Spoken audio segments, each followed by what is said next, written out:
All governments are immoral and criminal institutions because they force everyone, under threat of violence, to pay mandatory taxes for life.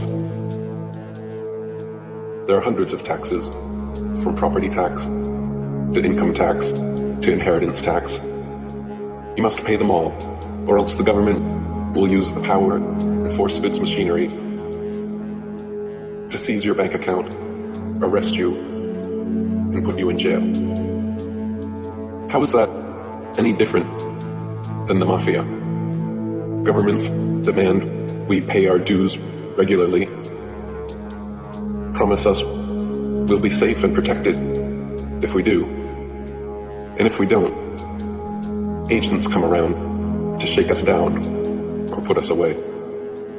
If taxes were voluntary, then governments wouldn't automatically be immoral or criminal, because they would be completely funded by donation only. Thus, their very existence limited by voluntarism. Name one thing that governments provide that people couldn't do better, easier, and more efficiently at the community level. There is nowhere on earth you can go that isn't controlled by a statist government. Every piece of land has been divided up and claimed by 196 nations, all of which are controlled by some form of forced governance.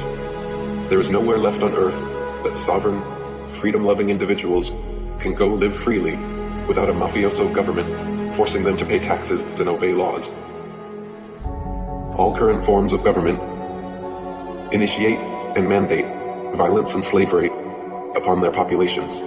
We are all slaves to our governments because every nation forces under threat of violence and kidnapping that we must pay them a percentage of our income. So if the definition of slavery is forcefully taking 100% of someone's income, what is it called when governments forcefully take 60% of someone's income? Is that not slavery? We are taught in school that slavery ended long ago, and it is universally understood that slavery is immoral. But if governments still are forcibly taking even 1% of their population's income, that is still slavery, and even 1% slavery is immoral. The very definition of the word government is mind control, and the vast majority of people worldwide are absolutely mind controlled by their governments, medias, and education systems to believe that their statist government is a moral and altruistic institution that exists for the benefit of the people. The reality is, of course, the opposite.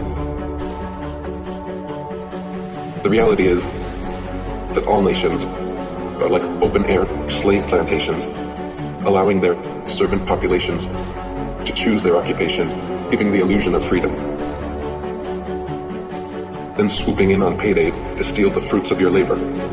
This is why all governments are criminal and immoral, and why the only system of just governance is anarchism or voluntarism. There is no political solution to the problem of government.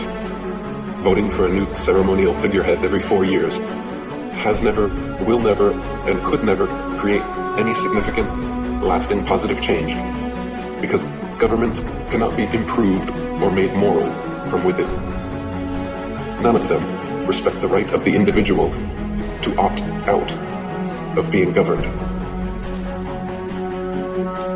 All governments around the world initiate the use of violence in the form of police and coercion in the form of taxes, and this is absolutely immoral and unacceptable. Consensual sex is moral because it is voluntary, whereas rape is immoral because it's forced. Similarly, things like charity donations and the free market are moral because they are voluntary, whereas theft and taxation are immoral because they are forced. The root problem festering within all governments around the world is not the rife internal corruption or criminality. Those are merely symptoms and side effects of statism. The paramount problem with government is that its mandates are mandatory. Its compulsions are compulsory. For governments to be moral institutions, all taxes and interactions must be made voluntary. If governments are honestly in existence for our benefit, then they must be voluntary and never initiate the use of violence against their populations.